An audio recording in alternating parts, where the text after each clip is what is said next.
So we are slowly closing in on the 1 month countdown until the release of The Legend of Zelda Tears of the Kingdom. It's very exciting. The recent gameplay demonstration finally revealed some of the secrets we were waiting to understand more about. But of course, there are other secrets and probably tons of things we still don't know. One of the biggest ones is the mystery around the map of Hyrule and how different or similar to Breath of the Wild it's really going to be. But there's another huge mystery that a lot of us do want to know more about, and it's how dungeons or shrines will actually fit into the picture of the gameplay. Interestingly, from what I've seen, I actually think that the conversation and questions around the dungeons or shrines or whatever Nintendo might be doing here has picked up more recently in the weeks leading up to the gameplay reveal than they ever were before in the prior almost 4 years that we've known about this game since it was initially revealed. And if we're being honest, I actually think it's a pretty good question. What are the shrines or temples or dungeons, whatever we want to call them?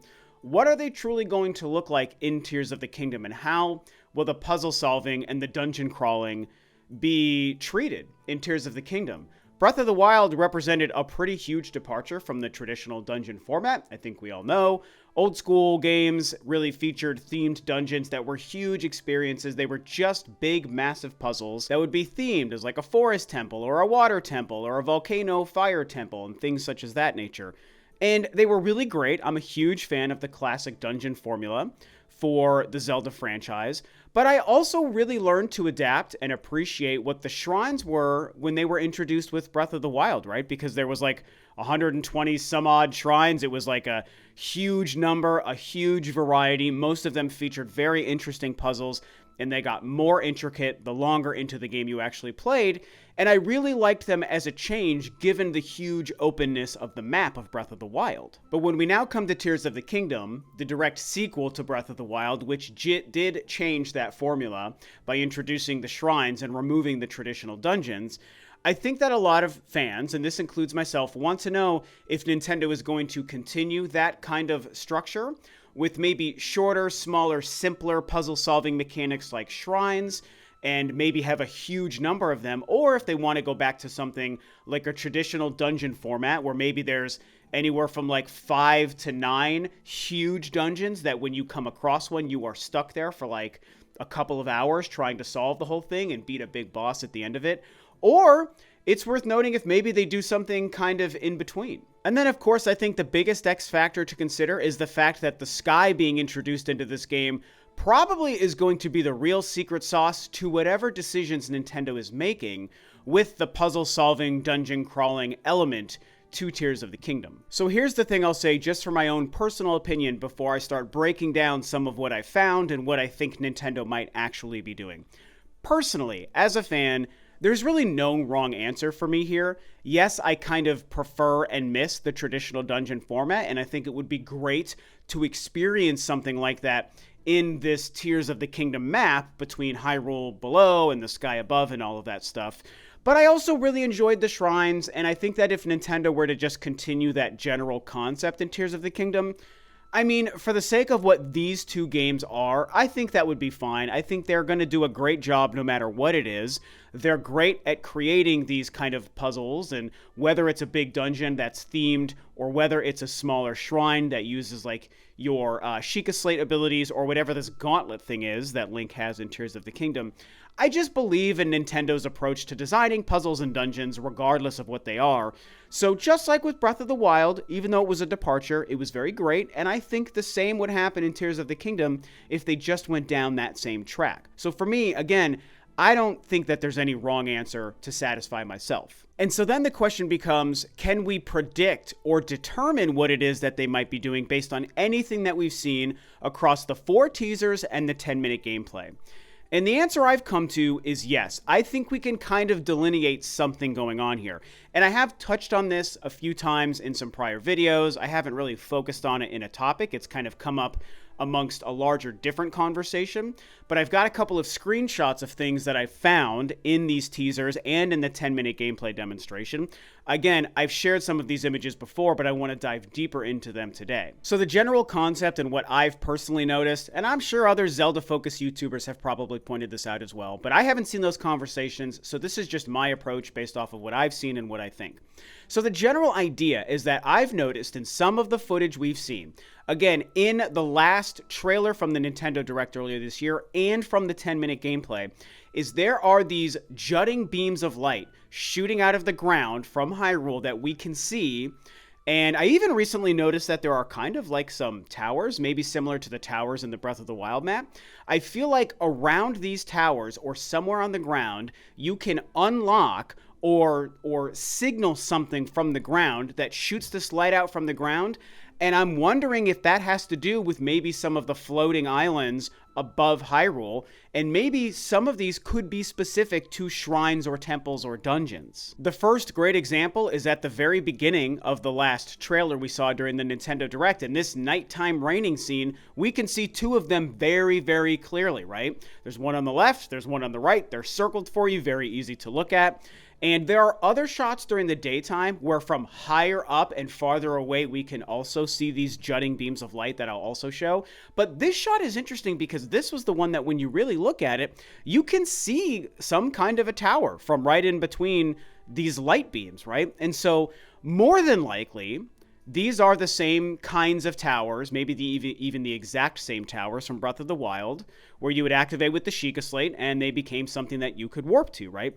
So maybe this is how you activate these towers. And there is a chance that these jutting beams of light don't represent anything in the sky, and they might just be a different visual cue that this game has created to let you know and see from a distance that one of these towers exists. But I also think that there's a chance that they might be signaling from these towers or whatever the structure is. If you activate it in such a way, it might also create or put something or lift something into the sky above you. And one of the things I think it could be, again, this is only a theory, but one of them could be Tears of the Kingdom's equivalent to shrines or dungeons, and maybe instead of being elevators that take you below the ground to complete a shrine, what if it puts something in the sky and you have to go up into the sky above these beams of light to complete the dungeon or the puzzle? Now, of course, later in the same Nintendo Direct trailer, we also see this shot of Link looking down at Hyrule from somewhere up above on some kind of sky island. And obviously you can see where I've circled another one of these beams of light. This is very far away, very small. I think when you zoom in on it, you can kind of see that there is one of those towers there. So I feel pretty good that these towers or structures are just part of these light beams here. And so we can see that, and it's like, okay, well, here's apparently another one. This seems to be a theme of something that is happening on the ground of Hyrule below the sky. And so when we pull back out, we look at what's above this beam of light, and there was a lot of floating islands. Most directly above, we can see this big collection that I've talked about before with the bridge connecting some of the islands. There's also like another island floating below the main ones above it. Very interesting, and it's hard to tell with the depth perspective what's actually most directly above the beams of light below, but this seems to be the stuff right above it. And again, this theory could be wrong, okay? I'm just kind of piecing together some ideas that might lead us down the path of what puzzles and dungeons look like in this game. So maybe these beams of light on the ground have nothing to do with the islands above. That is a possibility, like I said. But I want to keep going down this path of what if they do signify something in the sky above. And so I look at those clumps of islands there, and it's like, okay, doesn't really look like there's any dungeon or puzzle solving there, but it is something. However, I like to also look at the other two clumps of islands that we can see, these two vertical ones, and granted, these don't look like they're directly above the beams of light below, but they're up there. We can see them in the same shot, so I just kind of want to talk more about them, right? And to me, I think these really vertical islands that we've seen in some of the footage across all the teasers, I'm pretty focused on these because these to me look like puzzles. They look like something to solve in a specific way.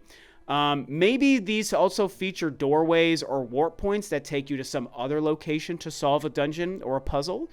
But I also think this could just be maybe the equivalent of some kind of a shrine.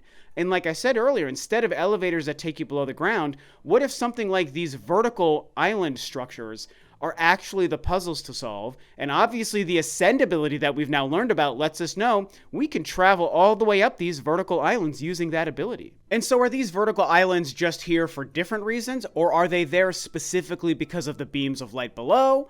Tough to say, but I mean, hey, I think there's a possibility. And of course, even in the recent gameplay demonstration when Aonuma was playing and immediately landed on the first island in this block structure, he's looking out into the distance, and we can also see another jutting beam of light.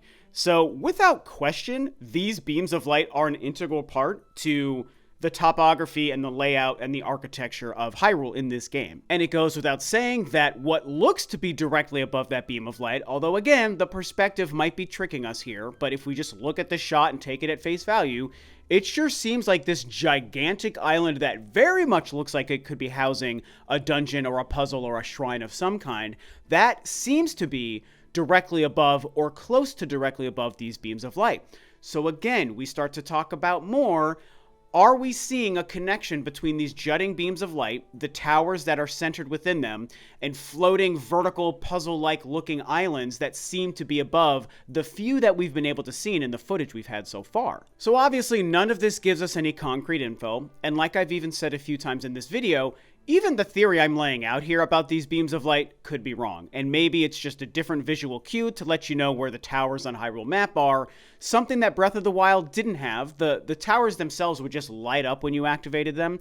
Maybe in this game, when you activate the towers, instead of lighting up the way they did in Breath of the Wild, these beams of light just shoot out from the ground around them. I mean, that's possible, but man, I get really excited thinking about activating these things where these beams of light are, and when you do that, something gets placed in the sky or is revealed in the sky like those vertical islands, and it becomes a puzzle, it becomes a shrine, it becomes a dungeon, or whatever the heck it's supposed to be in Tears of the Kingdom. I think that's a very fun element to kind of change up the shrine formula from Breath of the Wild, especially as somebody who is, as you guys know, extremely excited to explore the sky in this game. Now, is there a chance that Nintendo might be going back to more of a traditional dungeon-type formula instead of all these theories I'm laying out here? Yes, there is a small chance, but I do think it's pretty tiny. I would love to see it, you guys, but I just feel like more than anything, they want to continue down that kind of path that Breath of the Wild introduced. And even if instead of 120 shrines, let's just say there's like 30 or 40, but they're these more complex floating island kind of puzzles like I'm talking about in this video, to me, that would be okay if they're more complicated. We can't forget that Breath of the Wild also included the Divine Beasts. I think that sometimes the Divine Beasts kind of get lost in the conversation when people talk about dungeons or the shrines from Breath of the Wild. There were 4 Divine Beasts, and while they weren't really like traditional dungeons, they were still pretty interesting, very, very fun, and more complex giant puzzles, right? They were sort of like the shrine concept, but evolved into something much bigger and more complex.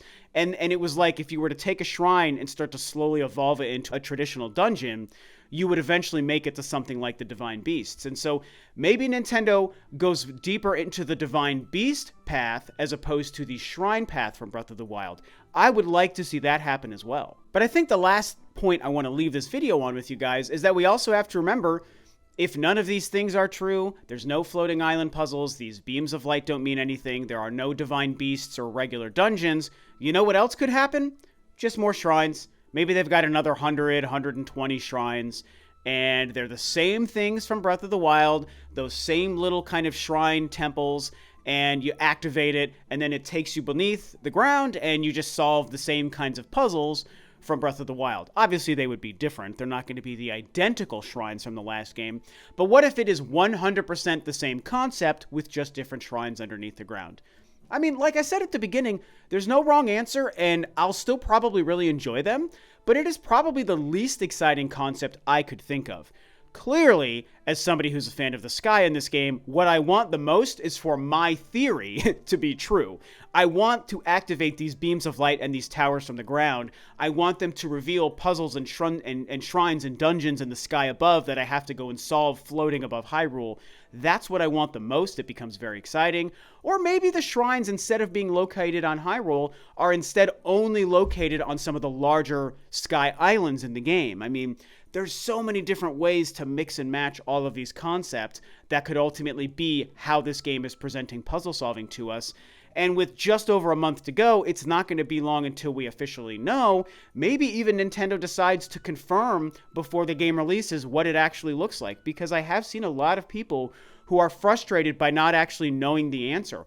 or some people who feel like they've already seen confirmation that they know the answer and that they don't like what they think the answer is, even though Nintendo hasn't shown us the facts, right? I mean, my video and conversation here is an example of me just kind of theorizing from a couple of seconds of footage we've seen in some of the trailers, right? So we don't know any answers. It'll be exciting to learn what's really happening. I just know what I want, and I want sky puzzles and sky dungeons big time.